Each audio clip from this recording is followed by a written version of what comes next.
Hey guys, what's up? Nico again here. In today's episode of 3D Printed Profits, I have Thomas Winko. Tom, where are you coming from, man? I'm actually in Jacksonville, Florida. Florida. Yep. No, Thomas is not the Florida man. I know he looks like it, but he is not the Florida man. Uh, it's a different guy. Anyway, so Tom is gonna, again, as always, as any of the interviews, he's gonna tell us how his business got started. He's gonna tell us his story, and we're here to inspire you guys, so you guys can start your own 3D printing side hustle. But if you guys are interested and you guys don't know what to do, you're having a hard time building, starting, scaling your business, join us in the academy. The academy is where I teach you what I know, everything that I know about starting, building, scaling your business. I've been doing this for a while, so if you guys are interested, click on the link below, and I'll help you guys out. So, Tom, welcome to the show. Thank you. So, tell us your story, man. Tell us about yourself, what your business is, what you do, all that. Well, originally it started with as my wife. She's the one that started the whole thing from scratch.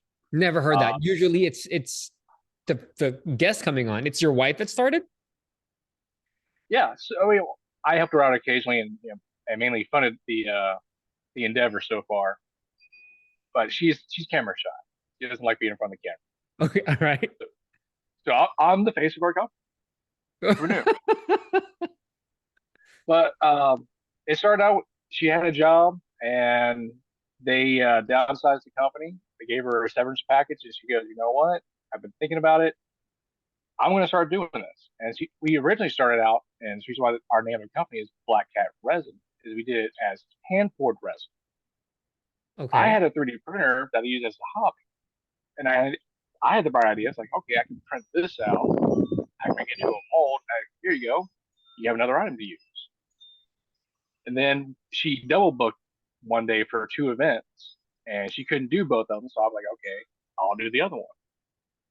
And I had a bright idea. I was like, okay, you know what? I got a couple prints. We throw them out here as eye catchers to see if people would be interested in looking at them and maybe see what we had to sell. Well, it lasted all 5 minutes. As soon as I Oh put them out wow. there, What was it? dragon. No This kidding. the started with a center wing crystal dragon. So I put two of them out, and within 5 minutes, both of them sold. I went, okay, glad I got the that commercial endorsement for the Patreon because yeah. So I call my wife up and say, hey, good news and bad news. She goes, okay, well, what's the good news? I'm like, well, I got two sales. Okay, what's the bad news? I sold my dragons. No, inventory's She goes, gone. she's like, yeah, well, what are we gonna do? I'm like, well, I need another printer. So next event we did, I put all of that I had printed out, which wasn't very much, maybe like 15 or 20 items, because I originally started doing mine with the Enter 3 Pro. Hmm. Everyone knows it's slow. One small dragon takes a full day to print. So I put everything out, every bit of it sold. So I'm like, okay, this money bought a second printer. Hmm. So, so it just started going up from there. So currently we do hand poured resin, 3D printed resin, as well as FDM 3D printing. Currently we have one, two, seven printers total that pretty much run 24/7. Gotcha. Gotcha. So, are you guys small scale manufacturing or do you guys do conventions? Like, what is it exactly that you guys do? We kind of do both. A lot of it is I go, okay, that looks cool. Oh, commercial rights. I could sell this. Hmm. I got this film in here and this film in here, and just basically go from there. A lot of it's just finding stuff that we can do. Occasionally, I do try to do some modeling, but I'm not entirely the greatest in the world. But I do draw inspiration from others, and I'll give you an example. We have the F bombs, originally designed by Akuma Mods. So I reached out to him and said, "Hey, I like your design. Here's my version of it. What do you think?" And he gave me his consent of approval for it. So we have Akuma's version, then we have Black Cat Residence version. And then from there, we basically just we keep an eye on the market. We watch TikTok, Facebook, basically to see what piques people's interest. Um, we also check out STL Flicks. Nico Industries, of course. Um, but occasionally we do find a couple of them on occasion, different Patreons. One of our newer ones, actually, there's two of them, Saber 3D and Sassy Cat 3D. Those are actually two of our popular ones right now. This afternoon, we have an event at the Museum of Science and History in Mosh, and we have set for that one to do mostly articulated dragons and a bunch of small little miniature items. Generally speaking, with most of our sales, it comes down to the $5, $10 range is usually our highest sellers, and preferably the multicolored prints are the ones that go the fastest. So the $5 to $10 price range is your most popular ones. What products are those? Like, are these like the little tiny ones, like the little keychain ones? Look like you got a sample right next to you. Yep. So this one here is actually from Hex 3D. Hmm. Just a big case. Okay, so it's just a lighter kit. Yeah. Well, this may actually be sold for $2. $2. Okay. So And the $5 to $10 ones, what were those? those are like well, I'm using Cinder Wings as an example here. Uh, she has what's called the Tadleys. They're 3 inches long, and we Some scale them say up that to was about 100 some say that would centimeters. be average. I'm kidding. Oh yeah, it depends on your reference of hand Sorry, I versus couldn't help myself. Utica cheek. Oh, I can't help it. It just happens. But no, way to pick up what I put down, Tom. I like you. You're a great guest. but most of our stuff, like I say, it's small stuff, 2 inch, 3 inch, 4 inch, up to 5 inches. Um, Usually one to two colors, depending on the actual file itself. Uh, One of our ones that we do like to sell the most is our little fun articulated axolotls, Mm. and Matt it's Meyer? a no. Actually, I gotta remember which one it was. I can't remember if it was yours or there was another one. It's where you have to glue the fins into the actual headpiece. That's mine. Oh, well, there we Yeah. go. Yeah. I had those separate because they weren't going to print right. If you printed them, you're going to need supports for it. And I didn't want any supports. So it was easier to just print it separately. So, Well, also when it comes to doing it with a bamboo, it actually helps it out. Yes, there's a little bit of processing to get them glued in place, make sure they fit. But if you have a bamboo printer that can only do four colors, your main body, you can do the four colors of four different shades of however you want to do it. And then the fins can do two or three colors depending on how you want to do it. right, right, right. So, um, so how did you get your first clients and your first traffic? Is it just through that convention? How did you guys grow from there? Uh, Basically Facebook, just putting ourselves out there, talking to other vendors that when we go to our in-person events, saying, hey, what are places have you heard of? And a lot of it's just word of mouth to get us started. Then my wife, she had a little bit of a break, and I was like, okay, well, since you're at home, find this stuff. And she's been on my kick since I want to say July of last year. So pretty much from July up till now, every weekend, I usually have something going on or two things going on. That's Sometimes we have good. them in the morning and another one in the evening time. So So, with so is me, it enough for you guys to go full time, or is it just kind of like a weekend thing still? it's kind of back and forth. It's a matter of balancing time because right now I actually do work. So I work Monday through Friday, my primary job, and then I also do ride sharing in between waiting for a print to finish and my other job. See, that's so cool, right? So you're earning money doing rideshare and you're manufacturing your factory essentially is making you money while you're making money, right? I call it the hustle. It's essentially what it's doing, right?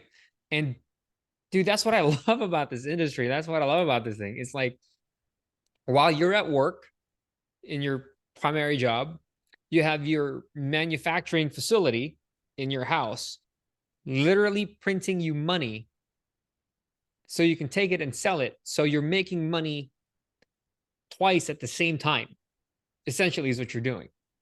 Yep. How badass is that, dude? It's a little tiring at times. That is no joke. It's not called a side sleeping. It's called a side hustle, right? Everybody forgets that word Yeah. hustle. That's right there.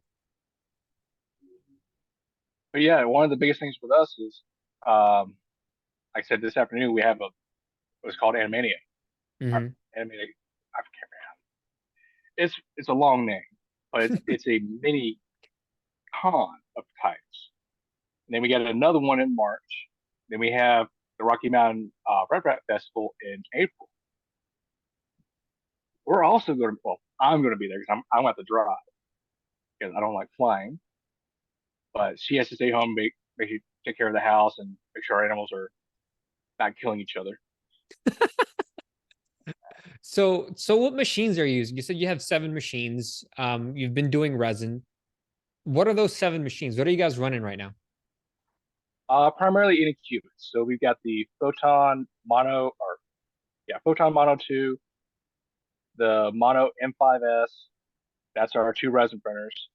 I've got the Anycubic Cobra 2 Pro, Cobra 2 Max, the Anycubic Viper, How's Bamboo the Cobra 2 P1F. Max going? I well, once I learned how to use the software, or not the software, the slicing program, and got the settings in it dialed in, it works like a champ. I load the file up, say, okay, I want to support here and here and here, slice, print, done. So it has its own proprietary software? Yep, it uses the Anycubic slicer. So I primarily use that one because I also don't have time to go into Cura, Crucial Slicer, or even Bamboo Slicer to set up a custom print profile, transfer all the G code and all the settings over, and then start testing it to make sure it works. Mm. So right now, I'm probably just using it going, okay, this I want big. Let's do it. So how many printers did you start off with? Because now you're at 7, right? One. You started Just with one one more. printer, and you said July last year is when it all started. No, actually, we've been doing the business itself for 2 years. 2 years, okay. And over time is how you grew to 7 machines. Yep. So it's been a gradual. Okay, we sold so much. All right, we need more. Here's another printer. A couple Okay. months later, okay, we need another. Okay. So you grew as demand grew, and to make sure you keep up with inventory, right? Correct. So our first year was Gotcha. basically Good. was testing the market, seeing, okay, I know what I like. Let's see what other people like. So when we're at Right. certain events, we ask them, hey, Yeah. you like the 3D printed stuff? They're like, yeah. Well, what would you like to see? And I took the input and was okay. I went out and I looked and went, okay, I found this, I found this, I found this. Sweet. And now we've got a little niche here. And honestly, would prefer if more people in Jacksonville were doing 3D printing and trying to sell because I like meeting people. My Hmm. wife, on the other hand, not so much. But me, I like to meet people. I can sit down and talk to them. They have problems. I have problems. We can go back and forth and get a solution and basically have a collaborative effect, you know? Dude, that's badass, man. Yeah, I can see that you're very well spoken. So good. Well done. You guys are doing it right. We Um, try to. yeah, no, you guys are doing it great, man. I mean, you can't grow to 7 machines and still be in business after 2 years. You know what I mean? They say that most businesses crumble after the first year. Like some ridiculous something like 80% of businesses, go out of business within the first year. Right. So Well, for another us to thing, be after 2 years, you're still here. It's fantastic. well, a lot of that reason why most people fail their business in the first year, marketing and targeting your actual customers. Marketing. And I say that all the time. Like people they'll do, oh, I have this, I have that, I have this, I have that. All right, great. Now go sell it. And then they freeze. They're like, I don't want to sell. Like, what do you mean you don't want to sell? Like that's the lifeblood of your business. You know what I mean? So Oh yeah.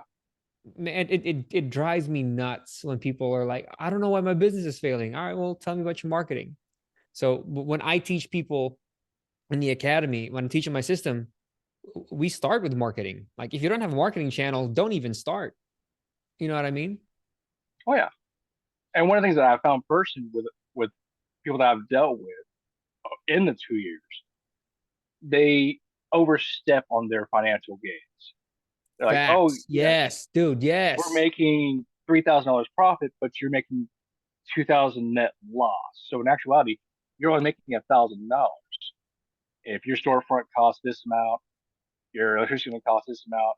If you've got a food industry, all your certifications, your testing, Mm-hmm. annual fees, Good it luck all being adds in the up. black at that point. Shit, that's just from calculation alone, rough calculations. You're in the red. You know, you're not even in the green, not even in the black. You're losing money. Exactly. And when situations like that happen, you're losing money day over day, week over week. Mm-hmm. Whereas I took a step back and actually looked at it and went, okay, here we are. And we did a downward trend there for about 4 months.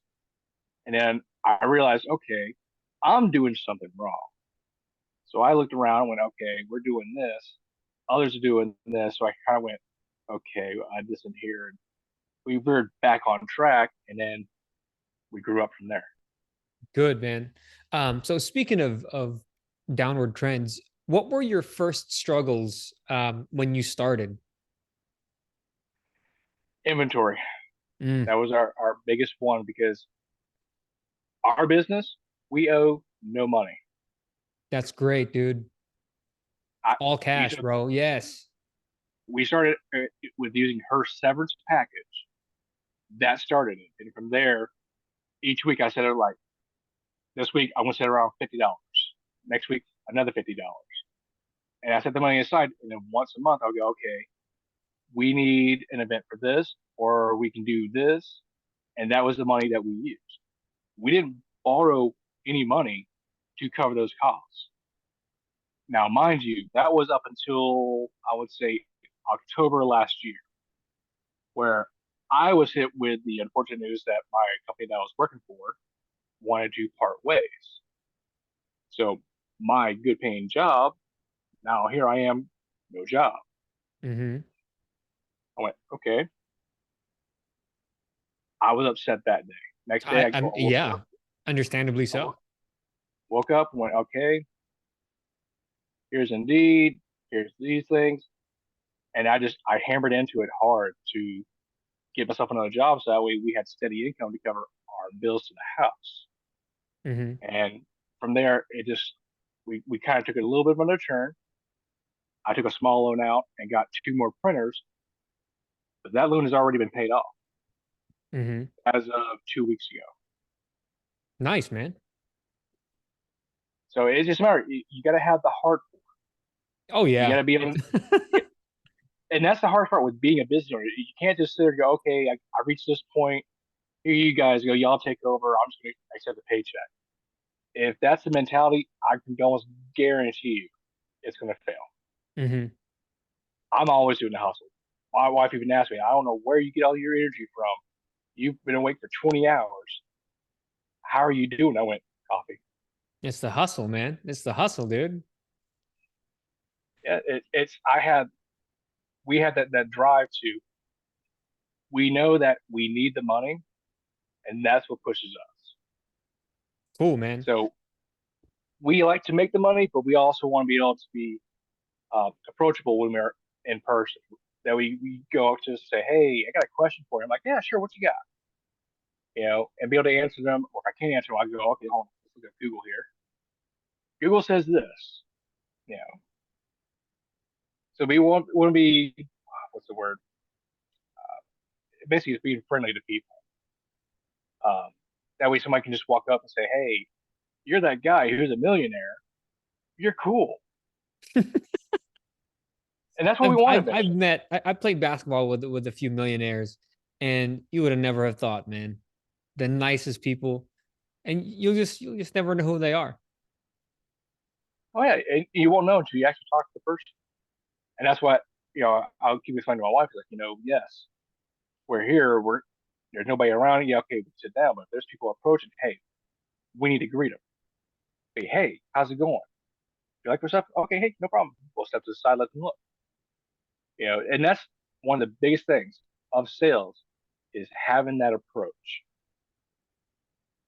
If you're able to talk to the person, get it basically get in their head and say, hey, I got something you like, or hey, I got something that you need. And that's what ultimately what's great that drive sale is giving the person the impression that they need this item. Yes, it's cool, it's great, but they need to have it. Once you get that little part in, sky's the limit from there. Absolutely, man. So how much are you guys paying per event, right? So it's an investment, right? You don't go to an event guaranteed guaranteed sales and all that. How much are you guys investing per event, if you don't mind me asking? Uh, that depends. Some of the events we go to, uh, we will donate an item, and we can have 3 minutes in with a booth to use. Some of them are $25 up to $100, and that event can range from 2 hours up to 8 hours. I'll give you an example. This afternoon, we have one 4 hour event, and our vendor fee was $25 for one table. Mm-hmm. But other events we go to, um, I'll give you an example. The one we're doing out in Amelia Island next month, it's a 3 day event that we paid, I think, $250 for. It's a 10 by 10 area. We supply That's our own pretty tent. big, dude. Oh yeah, and that's the thing with Jacksonville. A lot of these vendor events, they give you spaces of either 8 by 8, 8 foot by 8 foot, or 10 foot by 10 foot. Occasionally, you can find one that does a 12 by 12. But most of them are 10 by 10 foot spaces that they allow to use. Do you have any tips or advice for setting up how to garner more attention at these events? Bright colors. Sorry about that. Wrong pipe. Have bright colors, or I think an actual term for it, opposite colors. So if you have a item that's black, put some bright behind. You want to make your items pop out. Another good thing to use, we're just now starting to use, is display stands for our dragons. So the one You stand's guys about have this been wide. asking me for those models forever. Fine. Oh my gosh. Where is my thing here? I will write it down. Display for dragons. And also for keychains. So we have two different types, but they use the same base and pillar pieces, just different arm pieces. And that right there frees up a lot of our room. The the one dragon stand we have, we put 10 dragons on it, and it's 12 inches at most of space. Whereas if you lay them all out, you're taking almost a foot and a half, 2 feet. So you're condensing your the space on your table, but you're bringing it up in height. Gotcha. Okay. So ultimately, you want to try to get bright colors or opposite colors to your items. Get things that stand out. That's the biggest thing right there. Ours, when we look at our booth, we have table, a little folding shelf, and then another table, and that's it. The only thing that pops out is us. Because we're going, hey, go over here, check this out. Are you guys So, playing any music, anything like that at all? most times we don't. We would try to on occasion, but we don't want to. We have other people that go, okay, we're gonna play music over here. We don't want to play music too, and kind of clash with the And music. fight it. Right, right. Yeah, So are you guys so you're selling at conventions, you're selling at these events. Are you guys selling online as well? we are. Now, recently we did have a hiccup with our TikTok shop where we had to take everything down because I had an issue with, shall we say, someone exploiting their rules. So we took everything down except for one item, Okay. and Right now, we are going over all their policies, all the paperwork, and we're basically looking at the fine print of it again because we had a nine that we shipped out, good condition, double wrapped, and we've never had an issue. We've sold 30 of these items before, Mm-hmm. and reached out to every customer going, "Hey, did everything arrive all right? Is everything in one piece? Are you satisfied with your product?" Mm-hmm. 29 times, not a single issue. The 30th one, the tail broke, and per TikTok policy, they do it as a refund without return of item. So the customer requests a refund, and within 1 minute, it was granted to them. Oh, I see what they were gonna do. Oh, that's so shady, dude. For real? Yeah, and I have all this That's a documented evidence on horror it. story. Yeah, and it is. And mind you, it's an item that may or may have cost me $4 or $5 to make it, but it's still the fact that okay, your policy states this item was damaged by mailing courier. So what should have been done is the mailing courier should have been issued um, the insurance on it to cover that cost. Mm-hmm. And that's basic with any of the USPS, EPS, and FedEx. They do a basic insurance on every package. But So TikTok Shop isn't utilizing that, is what it sounds like. they're not. They're just okay. Your item didn't arrive in good condition. Here's your refund. Dude, that sucks. I'm sorry to hear that, dude. Well, that's like I said. That's the reason why we took everything down was because we are basically going over the policies and we're going to go from there. Right now, we do have a Shopify that we are currently building up. We also have a Square one that we've been using since we started, Mm-hmm. but we're transitioning everything online now at this point to Shopify, and we're going to do everything through there. We like what they presented to us, and we're liking it so far. Cool, cool. We haven't had an issue yet. Yet. Oh God, knock on wood, right? Yet never tip Murphy because Murphy will come. So what's working today in terms of marketing? Like, what are you guys doing to get more customers? Um, it sounds like basically you guys are going to the customers rather than having the customers come to you. Correct. So our budget doesn't allow for paid advertising. So we can't just simply be okay. Here's $100. Here's an ad. Run it until the money's up. We don't have the funding to do that yet, but we are working on, and that's one of the things with TikTok.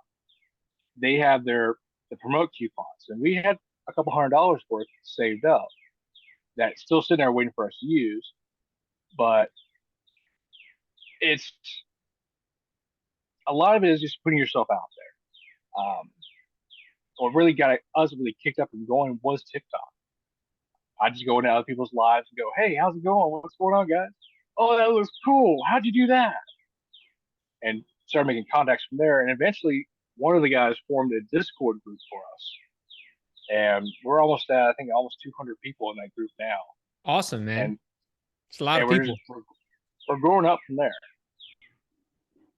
But a lot of it is just going on TikTok and just chatting with people. Oh, you can do this? Yeah, I can do that. Sure. And then word of mouth communication from there. Badass, dude. So what's next for you guys, man? What does the future hold? Where are you guys headed? What are the plans to grow this thing? Well, our future looks pretty bright right now. For this year, we don't have too much planned as far as growth. Uh, we do have one thing that I I don't say I'm doing it because my wife does not approve of it. I'm actually going to do a full body cosplay build, Oh yeah, which one? and you're going to laugh at this one. The Guyver. Hey, I know someone who has that. Yeah, you're the only one I found that has any file. Well, Thingiverse has the helm, Yo, if you want to tell call you it what, that. man. Guyver is that just shows you guys how old me and Tom are. Okay. Guyver is the OG. Would you even call him a Power Ranger? Like, dude, Guyver was like the man, dude. I wouldn't.